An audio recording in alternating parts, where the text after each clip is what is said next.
Welcome সবাইকে আমার একটা নতুন ভিডিওতে। তো আজকের ভিডিওটাতে আমরা পড়বো ভার্বকে ইন ডিটেলসে। সো এই সিরিজটা চলতে থাকবে পার্টস অফ স্পিচের। প্রত্যেকটা পার্টকে আমরা ডিটেলসে পড়বো এবং ডিটেলসে জানবো। সো ভয়েস ক্লিয়ার এলে কমেন্ট করে দেবেন। আর ভার্ব সম্বন্ধে যদি কোনো রকম মানে অজানা কিছু তথ্য থাকে এই ভিডিওতে সব জেনে যাবে। এই একটা ভিডিওতে সমস্ত ভার্বটাকে আমি চেষ্টা করবো ক্লিয়ার করে দেওয়ার। আর এই ভিডিওটা দেখবার পর আশা করছি আর কোনো ভিডিও দেখবার প্রয়োজন হবে না, ঠিক আছে? এই ভিডিওতে সব কিছু ক্লিয়ার হয়ে যাবে। তো ভার্ব কী?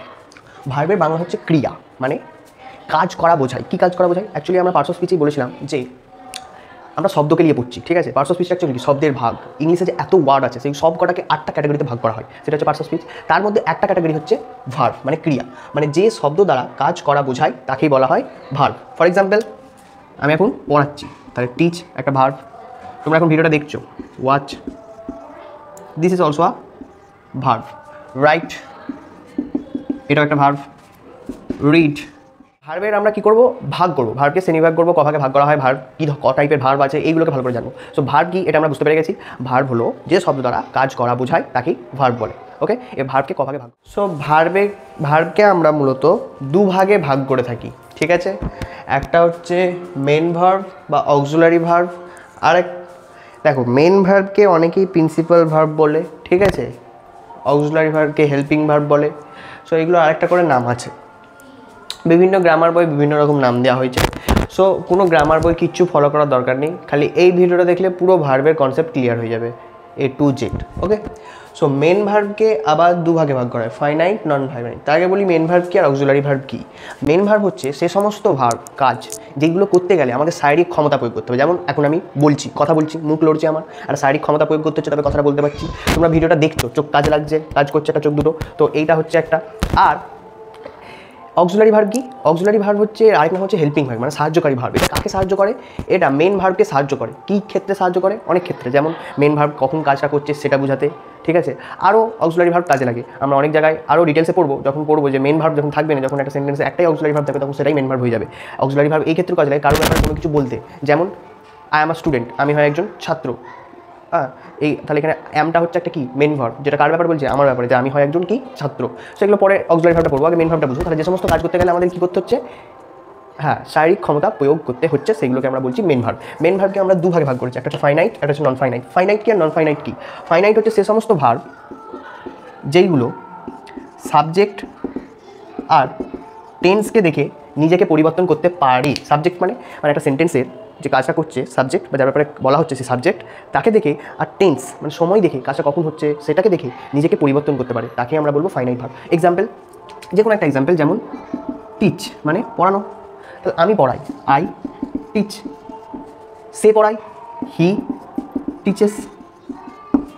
দেখো, ভার্ব ছিল টিচ, হয়ে গেল কি টিচেস, ইএস যোগ হয়ে গেল, নিজেকে পরিবর্তন করে দিল। কাকে দেখে?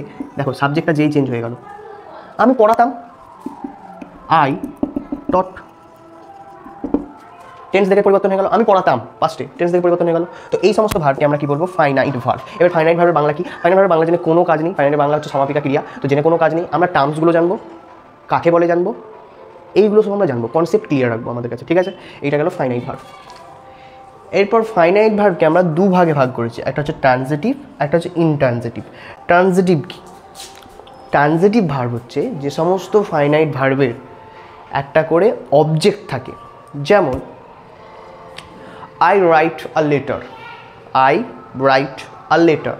সো এখানে রাইট কে লিখছে? আমি। কি লিখছি?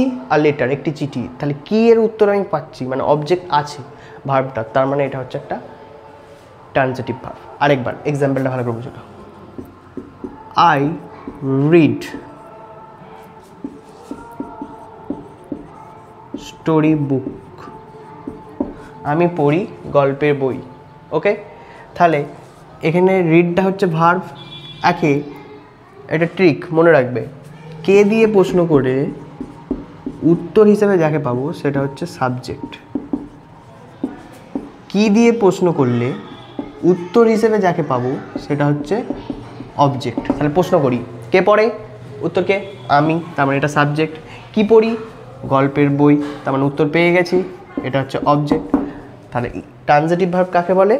যে ভার্বের অবজেক্ট থাকে। আর ইন্ট্রানজিটিভ থাকে না, যে ভার্বের অবজেক্ট থাকে না। যেমন আই টিচ, আমি পড়াই, হি টিচেস, সে পড়ায়, আই টট, আমি পড়াতাম। দ্যাটস ইট, এইটুকুই ছিল ফাইনাইট ভার্ব। ওকে, নাও এরপর হচ্ছে আমাদের non finite. So non finite verb কি?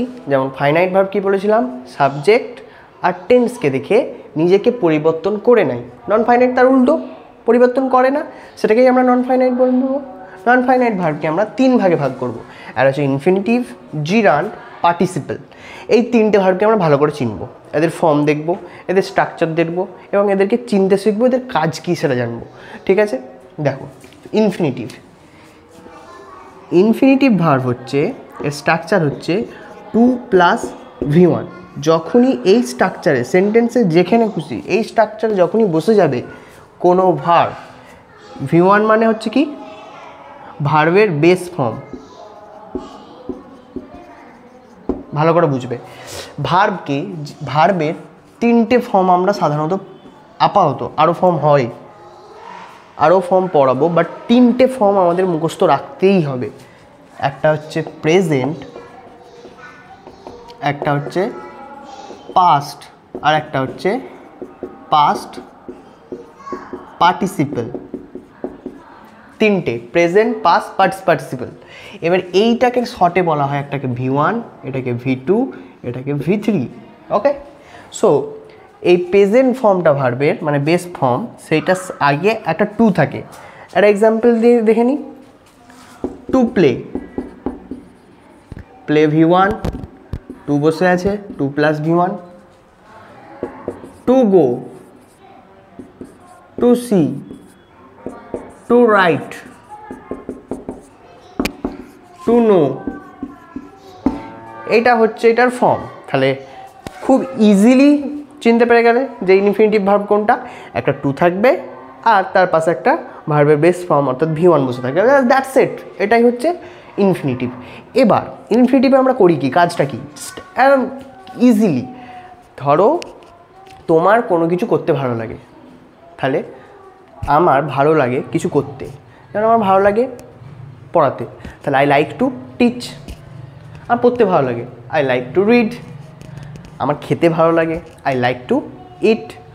সো এখানে খেতে, যেতে, করতে, পড়তে, শুতে, ঘুমাতে, এইসব তে ইউজ করার জন্য আমরা টুটাকে ইউজ করি ভার্বের ক্ষেত্রে, ভার্বের আগে বসি।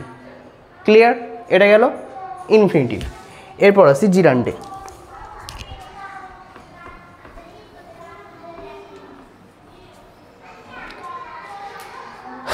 ওকে, নাও জিরান্ড। জিরান্ডটা কি? জিরান্ডটার ফর্ম হচ্ছে, স্ট্রাকচার হচ্ছে, ভার্বের সাথে আইএনজি থাকবে, ভার্বের সাথে আইএনজি থাকবে। এবার ভার্বের সাথে আইএনজি যেমন যে কোনো একটা ভার্ব, যেমন ডুইং, গোয়িং, এটার কাজ কি? তো এটা ভার্বের সাথে আইএনজি ফর্মেতে বসে। এবার ব্যাপারটা হচ্ছে যে এটা যেটা বৈশিষ্ট্য, এটা দেখতে ভার্বের মতো হলেও, ডুইং, প্লেইং, সুইমিং, ওকে, দেখতে ভার্বের মতো হলেও এর কাজ হয় নাউনের মতো। এটাকেই আমরা বলবো জিরান্ড। খুবই ইজি। আরেকবার বলি, ভার্ব তার সাথে আইএনজি যোগ হয়ে ভার্বের মতো কাজ না করে নাউনের মতো কাজ করবে, তখন তাকে আমরা বলবো জিরান্ড। আর এক্সাম্পল দেখে নিই, তাহলেই পুরোপুরি ক্লিয়ার হয়ে যাবে। Okay, reading is a good habit. Clear? Reading is a good habit, পড়া একটা ভালো অভ্যাস। Swimming is a good exercise, is an good exercise. So clear? তাহলে এখানে সুইমিংটা যেটা বসছে ভার্বের সাথে আইএনজি নিয়ে, বাট এটা কাজ করছে মানে কোনো ভার্বের মতো নয়, এটা কাজ করছে নাউনের মতো। কি হয় ভালো exercise? Swimming. So this is জিরান্ড। তাহলে ইনফিনিটিভ হলো, জিরান্ড হলো। এবার পার্টিসিপল।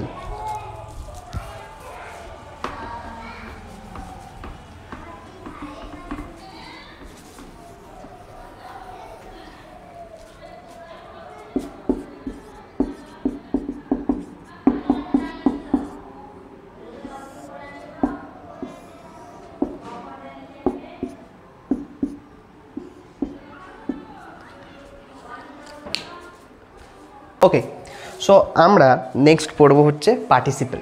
পার্টিসিপল কি? পার্টিসিপল হচ্ছে, পার্টিসিপলকে 3 ভাগে ভাগ করে, ঠিক আছে? ভার্বেরই মানে নন ফাইনাইট ভার্বেরই একটা পার্ট হচ্ছে পার্টিসিপল। একটা হচ্ছে প্রেজেন্ট পার্টিসিপল, একটা হচ্ছে পাস্ট পার্টিসিপল, আর একটা হচ্ছে পারফেক্ট পার্টিসিপল। এইগুলোর স্ট্রাকচার হয়, ঠিক আছে, আর ফাংশন হয়। যে কোনো জিনিসকে, ইংলিশের যে কোনো গ্রামারের টার্মকে আমরা 2 ভাগে ভাগ করে থাকি সাধারণত। একটা হচ্ছে স্ট্রাকচার ওয়াইজ, আর একটা হচ্ছে ফাংশনালি। ওকে, সো স্ট্রাকচার ওয়াইজও দেখবো, ফাংশনালিও দেখবো। ওকে গট ইট? কি এগুলোর কাজ কি, স্ট্রাকচার কি, সব বুঝবো, খুবই easy. Present participle, present participle হচ্ছে স্ট্রাকচার হচ্ছে ভার্ব প্লাস আইএনজি।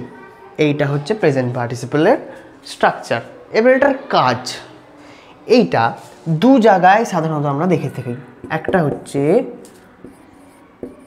কন্টিনিউয়াস টেন্সে, সেটা প্রেজেন্ট হোক, পাস্ট হোক বা ফিউচার টেন্স হোক, সেখানে কন্টিনিউয়াস টেন্সে আমরা দেখি ভার্বের সাথে আইএনজি থাকে। আরেকটা কি ক্ষেত্রে দেখতে পারি, আরেকটা হচ্ছে এইটা অ্যাজ অ্যান অ্যাডজেক্টিভও কাজ করতে পারে। তাহলে দুটোরই আমি একটা এক্সাম্পল দেখে নিই, তাহলেই ক্লিয়ার হয়ে যাবে। The crying baby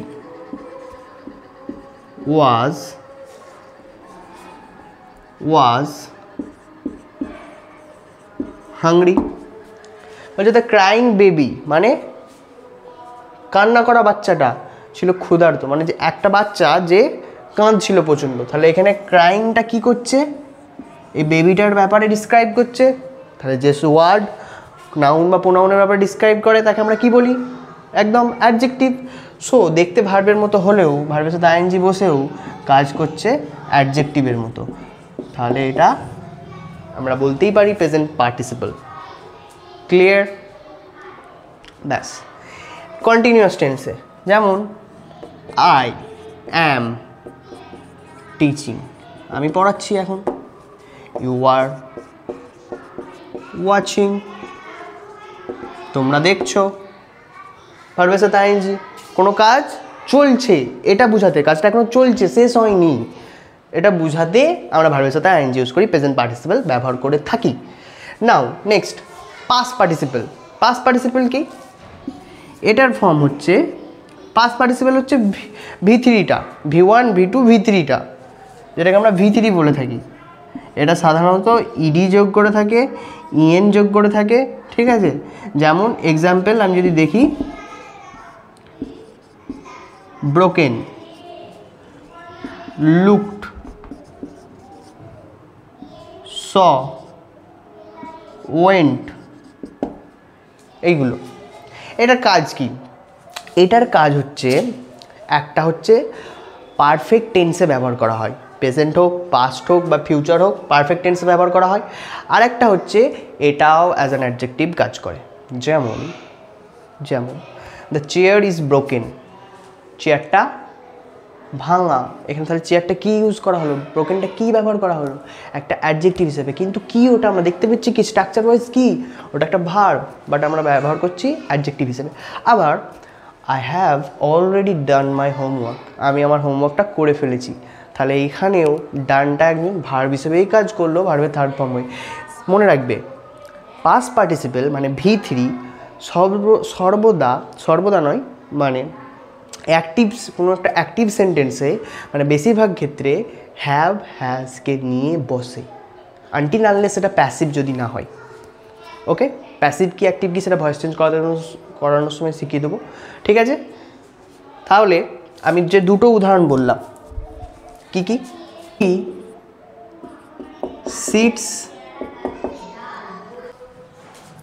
sits on a broken chair, সে একটা ব্রোকেন চেয়ারেতে, ভাঙা চেয়ারেতে বসে। তাহলে এখানে চেয়ারটা কিরকম, ব্রোকেন।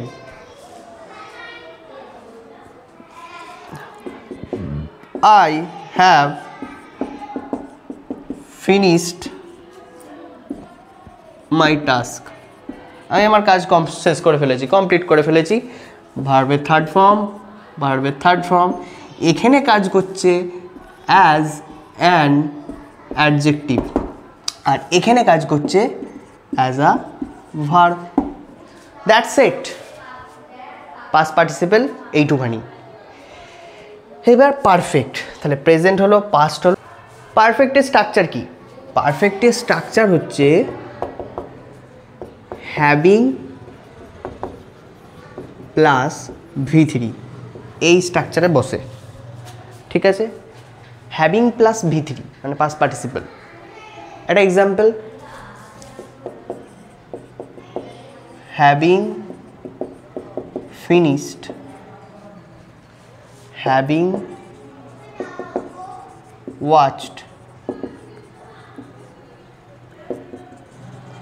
হ্যাভিং ডান, এইভাবে। এবার এটা কাজ কি, ফাংশন কি? এটার কাজ হচ্ছে একটা কাজ করেই আরেকটা কাজ করে ফেলার, বা একটা কাজ করেই আরেকটা কাজে যাওয়া, বা আরেকটা কাজ করতে যাওয়া, বা আরেকটা কাজ করে ফেলা, সেই ক্ষেত্রে আমরা ব্যবহার করি। যেমন একটা example, having finished my homework I went out. বলছে আমি আমার হোমওয়ার্কটা শেষ করেই কী করলাম? আই ওয়েন্ট আউট, আমি বাইরে চলে গেলাম। তাহলে একটা কাজ শেষ করেই আমি বাইরে চলে গেলাম। Having watch the movie I played another. বলছে আমি বইটাকে দেখেই আরেকটা চালু করে দিলাম, আরেকটা বই চালু করে দিল। সো এইটাই হচ্ছে পারফেক্ট পার্টিসিপল। খুবই ক্লিয়ার, খুব বাংলা ভাষায় বুঝিয়েছি। একবারটি ব্যাকে করো, বুঝো, স্ক্রিনশট তুলো, খাতায় টুকো, প্র্যাকটিস করো এক্সারসাইজ। আর আমি একটা এক্সারসাইজ রেডি করেছি, সেটা PDF পেতে গেলে স্ক্রিনে দেওয়া নাম্বারটাতে অবশ্যই হোয়াটসঅ্যাপ করে নাও। আমি তোমাদেরকে পুরো একটা ভার্বের একটা নোটস দিয়ে দেবো, সেখান থেকে প্র্যাকটিস করলে মেন ভার্ব পুরো ক্লিয়ার হয়ে যাবে, আর কোনো ভিডিও দেখার প্রয়োজন হবে না। আমি এটা গ্যারান্টি বলছি। যদি ভিডিওটা দেখে না বুঝতে পারো, একটা ডিসলাইক দিয়ে চলে যাও। ভালো লাগলে অবশ্যই লাইক করবে এবং বন্ধুদের মধ্যে শেয়ার করে দাও, এবং চ্যানেলটা সাবস্ক্রাইব করা হয়, কারণ আরও অনেক টিপস আসতে চলেছে, স্পেশালি ফর ক্লাস 9-10 আর বেসিক টু অ্যাডভান্স গ্রামার এই চ্যানেলে আপলোড হতেই থাকবে। সঙ্গে থাকো, পাশে থাকো।